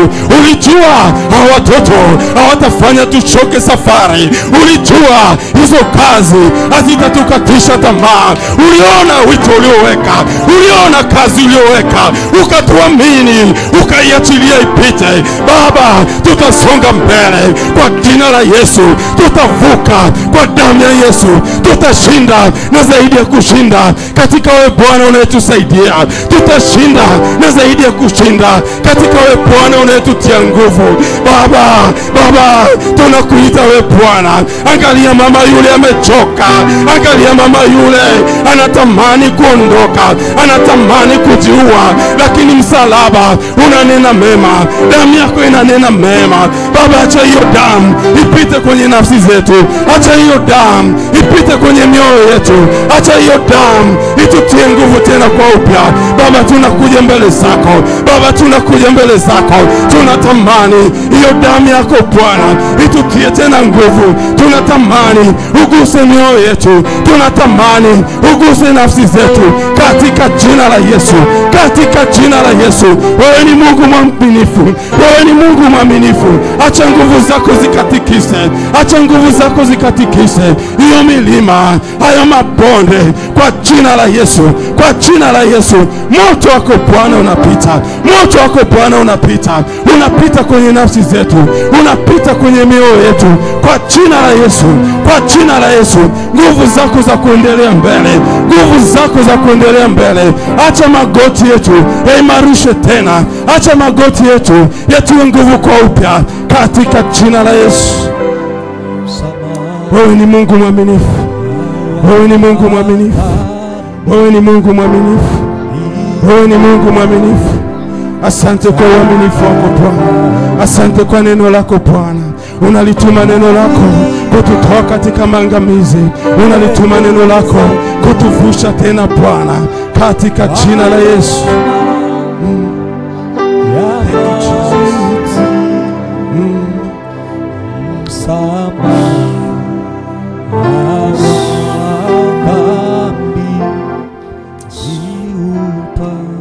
Wakati wa kusubiri, wakati wa kutazamia ni kipindi cha muhimu sana kwenye maisha ya mtu.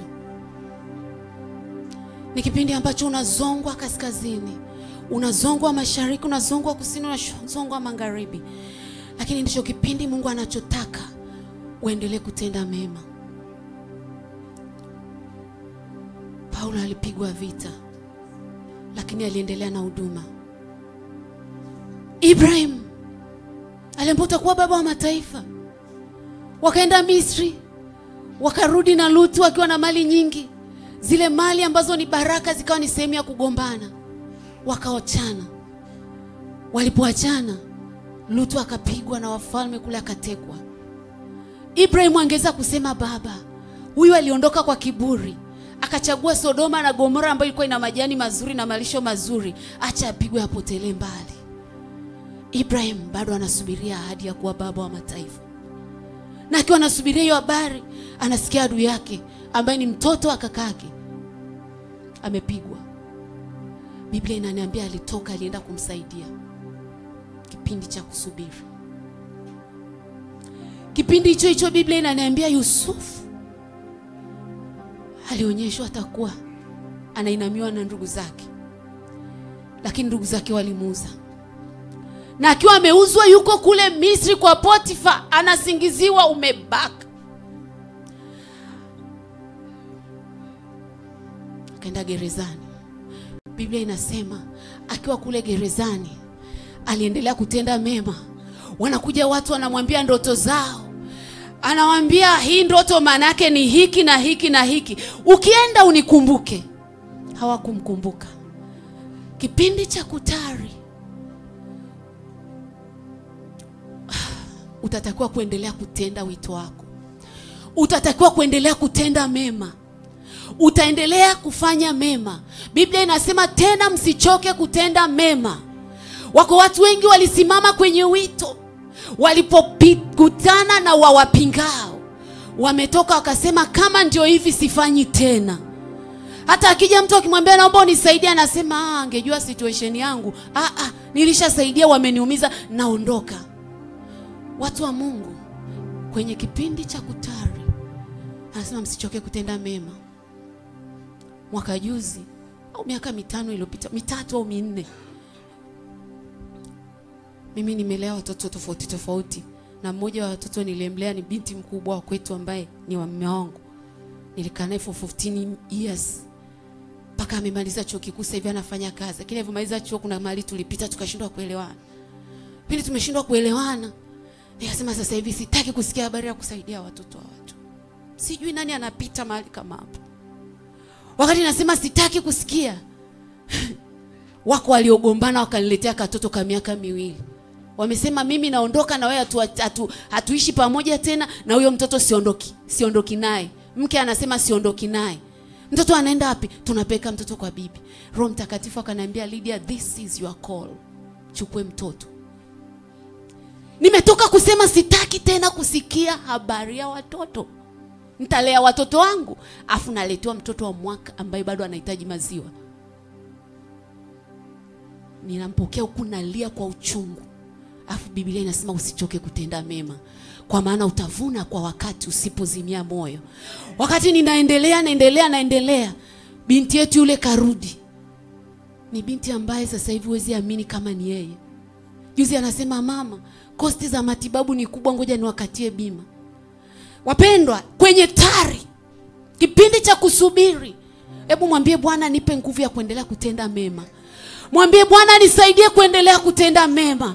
Maana wakupingao wanataka wakutoe kwenye call. Na we ukikubali utaondoka kwenye wito. Na si kwa uwezo wala si kwa nguvu, bali ni kwa Roho wa Bwana. Natamani nione watu wanaomlingana Bwana. Mimi sijui ni wangapi hapa mmetoka kwenye nafasi kwa sababu mliumizwa, kwa sababu wapingao waliinuka kwa vita, wakainuka kwa mapanga na marungu na mashoka na maneno ya kukujeruhi, ukafika mahali ukaona kama I can't handle this situation.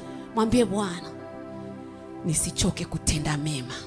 Kama Potifa alisingizia, Yusufu akaendelea kutamka na kuwatabiria watu ndoto zao na kuwafafanulia, na mimi nitaendelea. Kama Lutu alisaidiwa ili hali alikuwa amegombana na Ibrahim, na mimi nitaendelea. Hebu mwambie Bwana kwa dakika chache nisichoke kutenda mema. Mwambie Bwana naomba hiyo nguvu.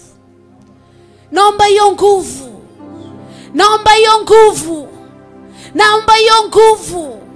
Hao wanaokujeruhi kuna kitu chao umebeba. Mwambie naomba hiyo nguvu. Natamani nione watu ambao wanamwomba Bwana. Watu wanaomlingana. Hatuko kwenye maombi ya kubomoa, tuko kwenye maombi ya kumlingana Bwana.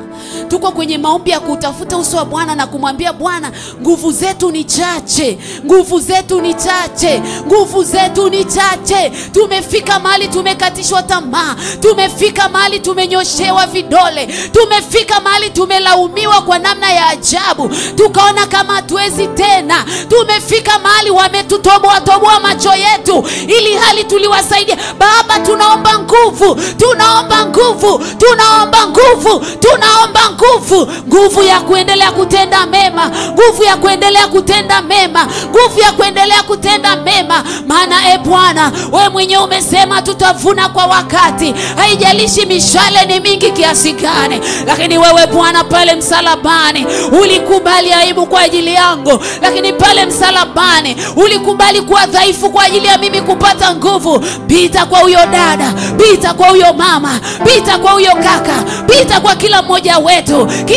wetu, nguvu ya kutenda mema, nguvu ya kutenda kutenda mema, nguvu ya kutenda mema. Rika manda rabo shakata, ropo rika payanda ramaseka, oria masetererebo shakata, rika ramanderebo saka, rika rabaseketaya, rika rabosika. Turemu e Bwana, pale ambako tuliangalia mazingira, tukahuzunika, tukainamisha nafsi zetu, tukakata tamaa, tukaacha kutenda wito wetu, tukifikiria kwamba tuna wakomo waliotufanyia vitendo vibaya.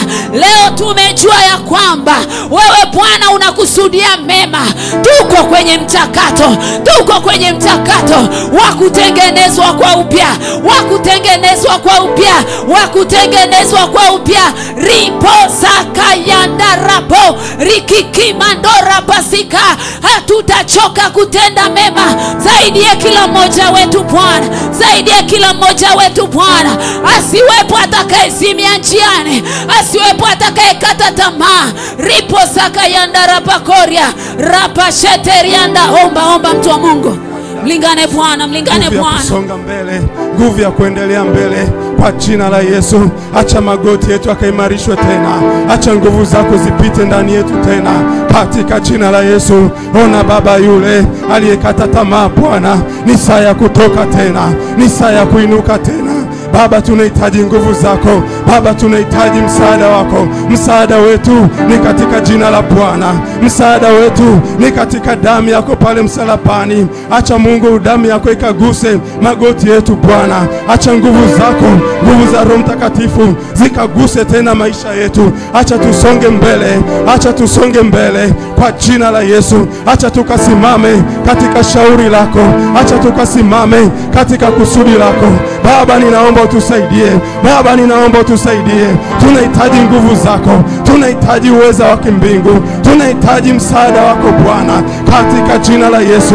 Wewe ni baba yetu, wewe ni baba yetu Jehova. Yamkini wako wengi wanakuja nyuma yetu, tusiposimama katika nafasi zetu, ni nani atakaye wasaidia? Ni nani atakaye Mungu wavusha? Baba umeweka hiyo neema ya kuwavusha, Baba umeweka upako wa kuwavusha Bwana. Ninaomba utusaidie, ninaomba utusaidie Bwana, ninaomba utusaidie Jehova katika jina la Yesu. Ninaomba tutie nguvu, tie nguvu mama yule Bwana aliyekata tamaa kwa ajili ya watoto wake Bwana. Baba ni saa ya kuuishwa tena, ni saa ya kutiwa nguvu tena. Baba ninaomba utusaidie, Baba ninaomba tutie nguvu katika jina la Yesu, katika jina la Yesu.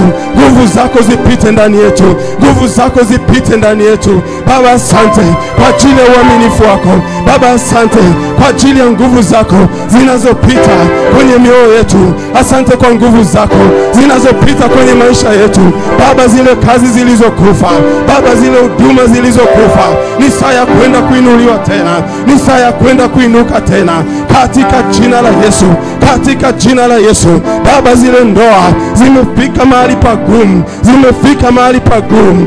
Mungu, ni saa ya mama yule kutiwa nguvu tena. Baba ninaomba tusaidie, Baba ninaomba tusaidie watoto tuliokatia tamaa. Baba ninaomba tusaidie, Baba ninaomba tusaidie.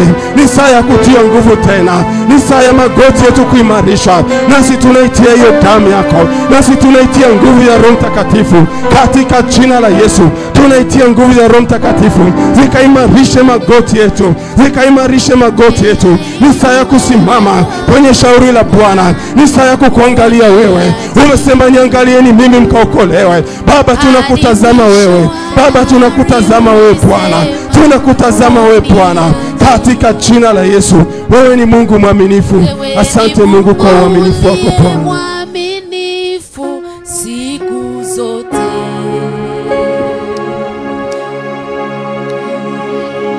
Naiweka imani yangu kwako Bwana. Umeahidi wewe Bwana uniache hata mwisho wa dahari. Ulisema uniache. Wewe ni Mungu uliye mwaminifu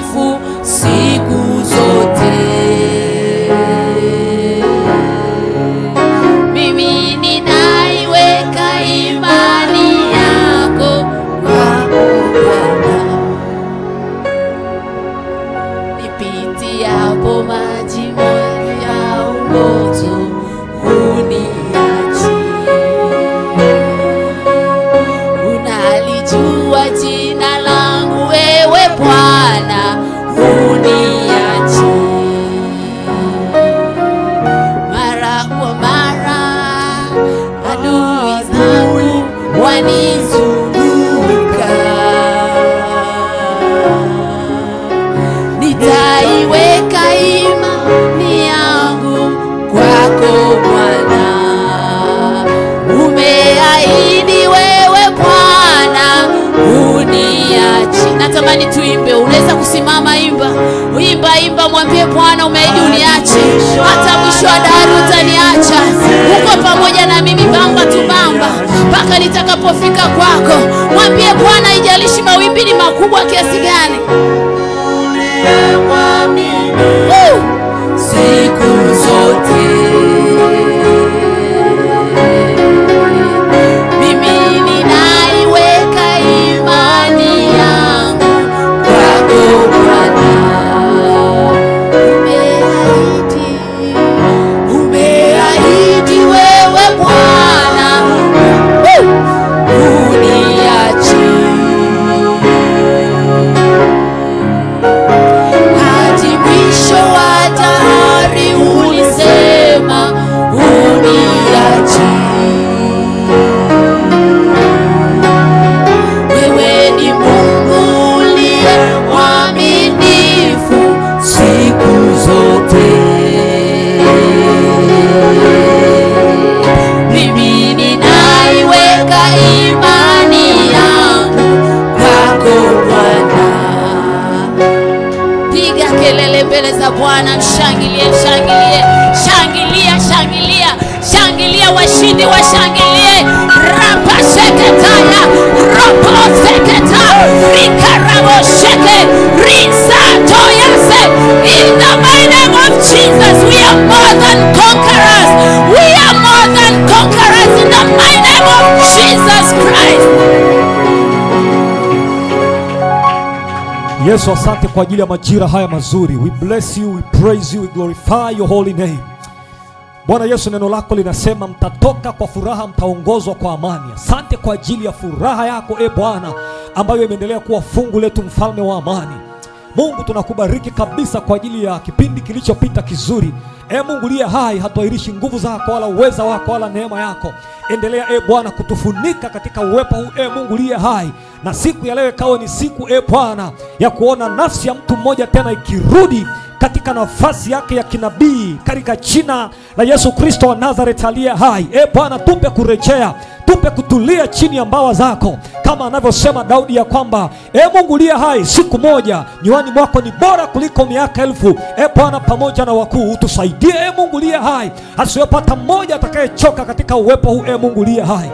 Roho Mtakatifu, tunakubariki kwa wema wako na fadhili zako juu yetu. Endelea kutusemesha na kutuatamia na kutuwezesha kuyatenda yaliyo mapenzi na makusudi yako. Katika jina la Yesu tunaomba na kuamini. Amen. Haleluya. Bwana Yesu asifiwe. Karibu ukae kidogo.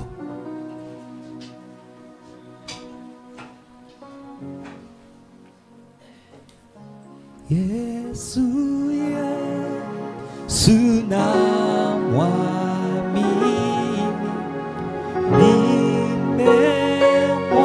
nimemwona thabiti. Yesu,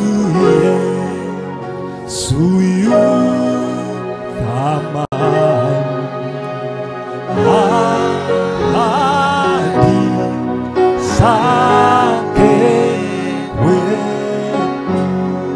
Ngoja nikwambie kitu, mtu wa Mungu. Unajua inawezekana hujaelewa kuna nini kinachoendelea katika ulimwengu wa roho. You just stay connected. Just stay connected. Mimi sio mwimbaji, lakini napenda kuimba. Kwa sababu kuna kitu Mungu alinifunulia. Nazungumza kidogo sana, sitaongea sana. Kuna kitu Mungu alinifunulia miaka kadhaa imepita, nadhani kama miaka 5 sasa. Nilikuwa nimeenda kwenye mkoa mmoja na nikaingia hotelini, nikajisikia kuboreka sana. Yaani I was just feeling bored. Lakini ile hali ya kuwa bored, nilihisi na signal fulani ya rohoni. Nilihisi na kitu. It was like ulimwengu wa roho ulikuwa unajaribu kucommunicate na roho yangu na nikawa sijaelewa. Kwa hiyo nikawa na feel bored. Nikafanya kitu kama utani. Nikamwambia Holy Spirit, nimewahi kusikia shuhuda. Nimesoma kitabu kinaitwa God's Generals. Kitabu cha watu ambao akina Smith Wigglesworth, watu waliokuwa wanajifungia mahali wanaomba, moto wa Mungu unashuka, unaonekana kwa macho ya damu na nyama. Watu wanapiga simu fire, wakifika wanamkuta Smith Wigglesworth ameatamia anaomba. Gari ya fire imefika.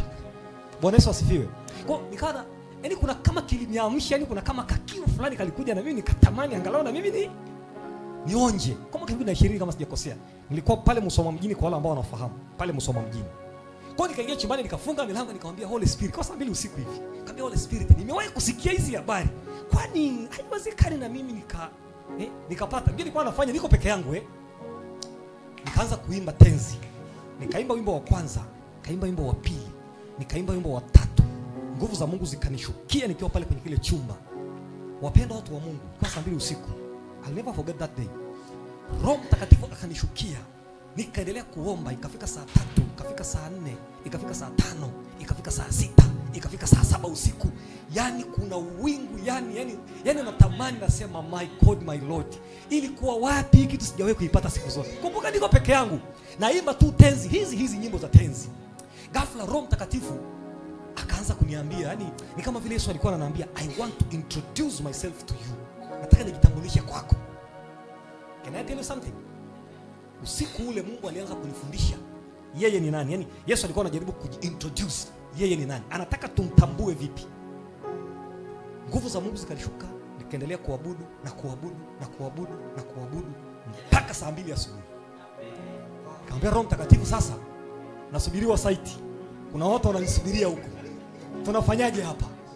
Nikaondoka. Nilipokuja kurudi, nikaanza kuyaandika kama ulivyoanza jana yake.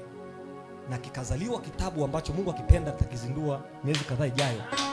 Kinaitwa Knowing Jesus Christ, Rediscovering His Identity and Plan to Mankind. Nilikiandika usiku mmoja hicho kitabu. Kina peji zaidi ya 100 usiku mmoja. Weponi wako kuna amani na penda nikae nawe